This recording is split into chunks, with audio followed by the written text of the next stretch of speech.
Россия – страна перекошенная. Огромный малонаселенный север и сравнительно небольшой густонаселенный юг, хотя именно север важнее для русской и российской идентичности. Мурманск исторически венчает материк русского севера, дальше только море. Над городом высится сопка, на ней мемориал защитникам Заполярья. В народе исполинский солдат зовется Алешей. Здесь величественно, сурово и пусто. С одной стороны, население катастрофически убывает. С другой, больше половины жителей Мурманска говорит в вопросах, что любит свой город и считает его важным для своей жизни. У нас тут 280 тысяч человек в 2018 году. Это очень мало, потому что в 90-м году нас было 500 000. И мы остаемся самым крупным городом за полярным кругом в мире. Но этого на самом деле недостаточно, потому что какие-то системные проблемы возникают, которые надо, правда, решать. Половина народа из Мурманска просто уехала, а другая половина умерла. То есть, так как рыбная сфера и та отрасль, ради которой город был создан, она, по сути, не работает уже 25 лет. Тут огромная перевалочная база грузов, и все. Я держу банку, хоть она меня не держит, и я ее число кисло, как глянцевая одежда, и я не буду бежать с теми, кто пытается испытывать мой стержень.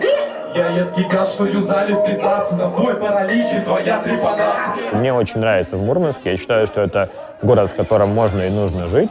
И какие-то вот меры стараюсь предпринимать действительно, и активное мурманское сообщество есть, которое старается оставить молодежь в городе, потому что, как правило, стандартный сценарий для мурманского школьника ты заканчиваешь школу и уезжаешь поступать в Петербург.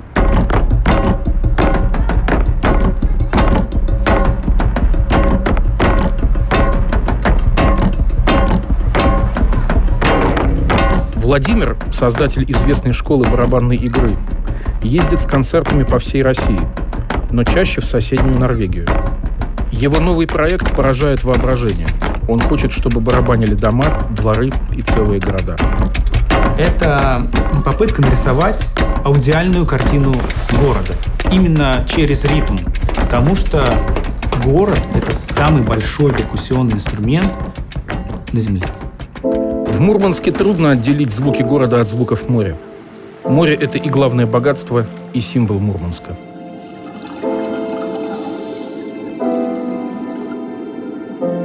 Баренцево море в своем роде уникально. Оно благодаря теплому течению намного богаче других морей, которые расположены в тех же широтах.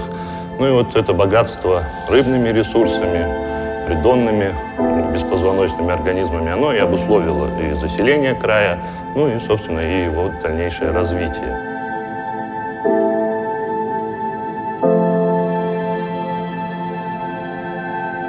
Когда на север пришли русские колонисты, сложилось своеобразное разделение труда. Русских больше интересовало море, торговля, рыбная ловля.